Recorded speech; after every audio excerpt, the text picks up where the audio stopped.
अस्सलाम वालेकुम। आज हम प्रेजेंट परफेक्ट टेंस को डिस्कस करते हैं।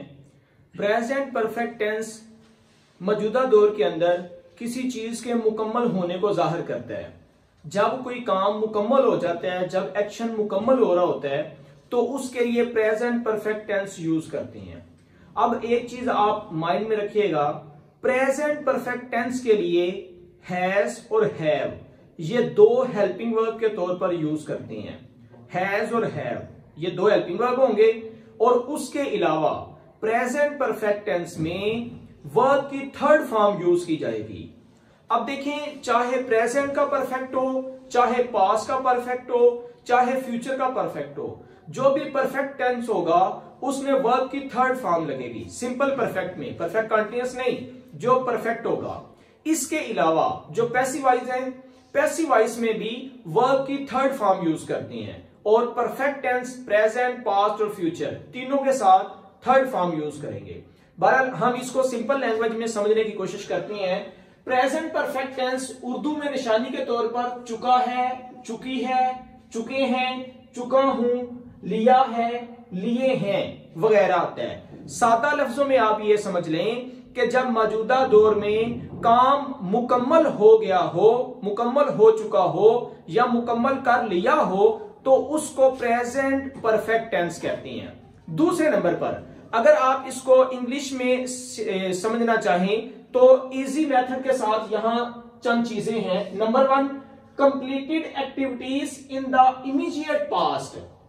वो पास्ट जो अभी अभी गुजरा हो, उसके अंदर जब एक्टिविटीज मुकम्मल हो तो उसको प्रेजेंट परफेक्ट टेंस कहती हैं। मिसाल के तौर पर ये देखें, यहां he has just gone out, वो अभी अभी बाहर गया है।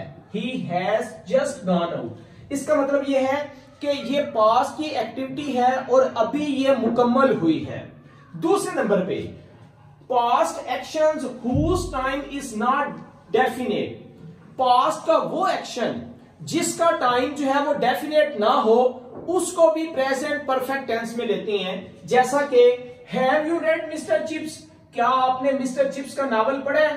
तो ये भी पास्ट की एक एक्शन था जिसका टाइम डेफिनेट नहीं था। अब तीसरे नंबर पे past events with their effect in present. Event आपका पास्ट में हो लेकिन उसका इफेक्ट जो है वो प्रेजेंट में आप शो कर रहे हो, तो उस प्रेजेंट इफेक्ट के अंदर होने वाले पास्ट इवेंट को भी हम प्रेजेंट परफेक्ट में लेती हैं।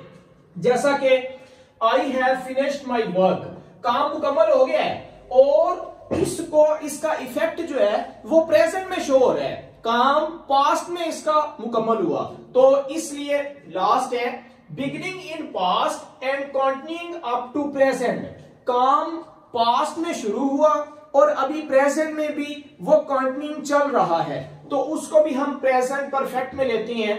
जैसा कि he has been ill since last week, वो लास्ट वीक से बीमार है। इसका मतलब यह है कि माजी में वो बीमार हुआ और अभी तक बीमार है, स्टिल कंटिन्यूइंग एक्शन है, मतलब अभी भी वो काम जारी है। तो ये चंद जो है वो निशानी के तौर पर, सिंबल्स के तौर पर चीजें हैं जो मैंने आपसे शेयर की हैं।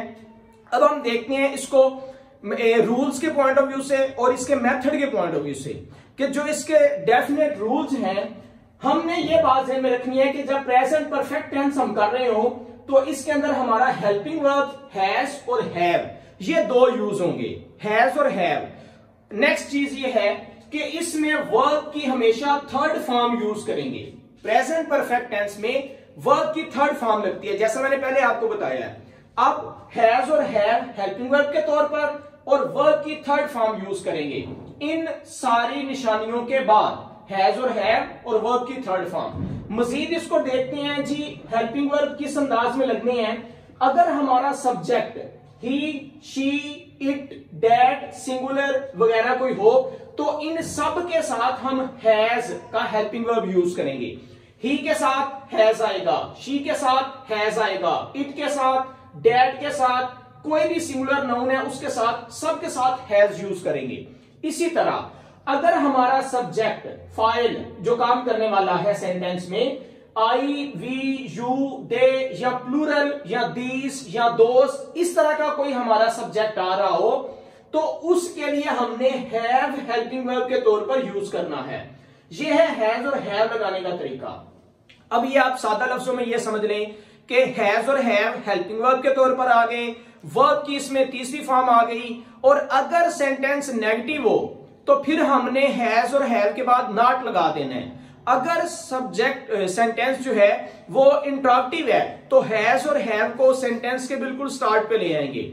अगर नेगेटिव इंटरॉक्टिव दोनों हो जाएं तो हैज हैव स्टार्ट पे आ जाएगा, बाद में सब्जेक्ट, बाद में नॉट, फिर वर्ब की थर्ड फॉर्म। लेकिन ये चीज आपने माइंड में रखनी है कि इसमें लगनी वर्ब की थर्ड फॉर्म ही है, चाहे वो सिंपल है, चाहे वो इंटरॉक्टिव है, चाहे वो नेगेटिव है, जैसा भी हमारा सेंटेंस होगा इसमें वर्ब की हमेशा थर्ड फॉर्म लगेगी। जैसा कि देखें, अगर सेंटेंस सिंपल है, सबसे पहले सब्जेक्ट, उसके बाद हैज या हैव में से कोई, अगर ऊपर वालों में हुआ तो हैज आ जाएगा, अगर नीचे वालों में हुआ तो हैव आ जाएगा, उसके बाद वर्ब की थर्ड फॉर्म लगेगी और वर्ब की थर्ड फॉर्म के बाद ऑब्जेक्ट यूज करेंगे। जैसा कि ये एक सेंटेंस है, he has finished his work, he जो है वो सब्जेक्ट आ गया। देखें, ही जो है वो सब्जेक्ट के तौर पर आया है और हमें पता है कि अगर सब्जेक्ट के तौर पर ही आ रहा हो तो हमारा जो हेल्पिंग वर्ब है वो हैज होगा, और उसके बाद हमने वर्ब की थर्ड फॉर्म यूज करनी है, he has finished his work, object के तौर पर आ गया। इसी तरह नेक्स्ट देखें, अगर सेंटेंस नेगेटिव है हमारा, नेगेटिव सेंटेंस के लिए सबसे पहले सब्जेक्ट आ जाएगा, उसके बाद हेल्पिंग वर्ब आ जाएगा, हेल्पिंग वर्ब के बाद नॉट यूज करेंगे, हैज और हैव के बाद नॉट आएगा, और इसी तरह वर्ब की थर्ड फॉर्म और ऑब्जेक्ट। जैसा कि he has not taken his meal, अब ही सब्जेक्ट है, सब्जेक्ट को देख के हेल्पिंग वर्ब के बाद नॉट के बाद वर्ब की थर्ड फॉर्म, क्योंकि हैज हैव जब भी आ जाए तो उसके बाद वर्ब की थर्ड फॉर्म लिखती है, और लास्ट पे इसका ऑब्जेक्ट आ गया। नेक्स्ट देखते हैं इंटरॉक्टिव सेंटेंसेस। अब ये जो इंटरॉक्टिव सेंटेंसेस होते हैं, सवालिया फिक्रे, इसमें सबसे पहले हमने हेल्पिंग वर्ब यूज करना है, हेल्पिंग वर्ब के बाद आएगा सब्जेक्ट, सब्जेक्ट के बाद वर्ब की थर्ड फॉर्म, और वर्ब की थर्ड फॉर्म के बाद ऑब्जेक्ट। जैसा कि हैव दे हेल्प्ड यू, देखिए ये चीज ध्यान में रखिएगा कि ये जो हेल्पिंग वर्ब है ये हमारे सब्जेक्ट के मुताबिक होगा। तो अगर हमारा सब्जेक्ट दे है तो इसके मुताबिक यहां पर हैव यूज कर दिया गया, हैव दे हेल्प्ड यू। अब हेल्प है वो वर्ब की थर्ड फॉर्म और एंड पे ऑब्जेक्ट आ गया। इसी तरह अगर सेंटेंस नेगेटिव भी है और इंटरॉक्टिव भी है तो इसके लिए सबसे पहले हेल्पिंग वर्ब आएगा, हेल्पिंग वर्ब के बाद सब्जेक्ट आ जाएगा, सब्जेक्ट के बाद नॉट यूज करेंगे, और नॉट के बाद वर्ब की थर्ड फॉर्म, और लास्ट पर ऑब्जेक्ट। इसकी हम एग्जांपल देखते हैं, have he not paid money, sorry यहां पर जो है ना हैज यूज करना था, क्योंकि हमारा सब्जेक्ट जो है वो ही है, तो ही के लिहाज से यहां पर ही को देखते हुए हैज आ गया, has he not paid money. और सेंटेंस चूंकि नेगेटिव भी है और इंटरॉक्टिव भी है, तो इंटरॉक्टिव बनाने के लिए पहले हमने हैज यूज कर लिया, उसके बाद ही यूज कर दिया, उसके बाद नॉट, और वर्ब की थर्ड फॉर्म, और एंड पे ऑब्जेक्ट आ गया। और यहां पर फर्ज करें हम यहां हैव लगाना चाहते हैं तो यहां पर आई का वर्ड यूज किया जा, यू का वर्ड यूज किया, सॉरी हैव के लिए यू का वर्ड यूज किया जा सकता है, दे का वर्ड यूज किया जा सकता है, have they not paid money, इस तरह करके हैव भी यूज कर सकते हैं।